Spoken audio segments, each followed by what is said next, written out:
I'm Tiffany Ricks at HacWare. Our mining technology searches the web daily for phishing attacks. We have put together the top 8 phishing attacks that happened in May. In this video, you'll see phishing attacks that range from Google Voice impersonations to tax phishing scams and so much more. I hope you watch, I hope you learn, and I hope you stay vigilant. Enjoy. Bad actors are impersonating labor departments, and they're impersonating a DocuSign scenario where, in order for you to be able to continue processing your claim, you have to go in and review this document. But it is coming from a fraudulent source where they have an alias that looks like it's coming from a .gov domain, but really it's coming from this fraudulent source. And then they want you to click on this link, which will expose your device to a malware attack.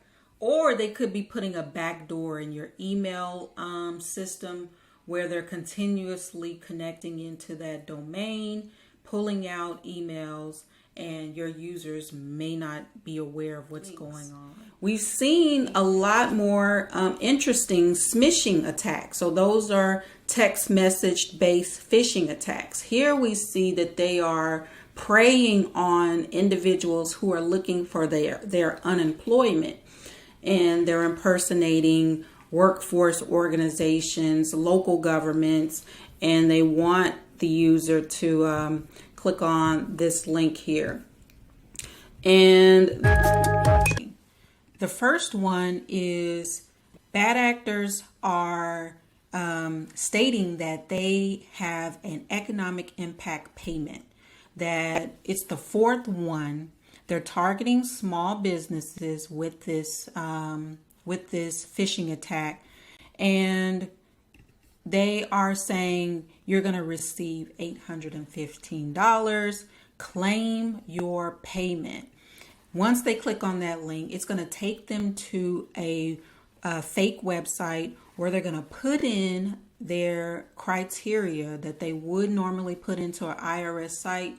And this is going to allow the bad actor to steal that information and use it for their selfish ways. On your fears. The next phishing attack is focused on the IRS again, but it's focused on the refund. The reason I bring this one up is because it is showing how bad actors do not need links or attachments. They are going to use this phone number to get the information that they want. So the user will call that number. There's going to be someone on the line that's going to say they're from the IRS, and they're going to ask this user to verify their identity. That identifying information, they're going to take that and reuse that for their selfish ways. The next phishing attack that we've seen is it's focused on payments again. And so payment processing, from the bank, they want the user to click on this link. And once they click on that link and they enable the macros, that is a way for bad actors to install malicious software onto your devices. The next phishing attack that our mining technology has found is bad actors are impersonating Google Voice and voicemail services. And so they're sending an email. It looks like it's coming from Google Voice. They have a number here at the top. They have this information here that's simulating the voicemail being converted into text. And they're putting this link here to allow the users to play more of the message or play it back. When the user clicks on that link, again, they're going to be exposing their company to a vulnerability and or themselves. So, bad actors are continuously looking for innovative ways to pull off a phish, and so this is one that we found that's new. We've identified is, we saw this in February where bad actors were impersonating Instagram with the copyright infringement scam. Well, they are stating this for the Twitter brand. So bad actors are acting as if they're from Twitter. They're saying that this user has been using images or using content that is violating copyright laws, and their account is going to be suspended within 48 hours. And so they want the user to click on this link, and they're using Google hosting services to make it seem like it is, you know, a valid site, and it isn't malicious. You also will see this done with Firebrand hosted sites and many others. So let your users be aware of these types of phishing attacks. This one here is for banking customers. So in the banking industry, they have to do checks where they have to make sure that their users are who they say they are, and that's called a know your customer check.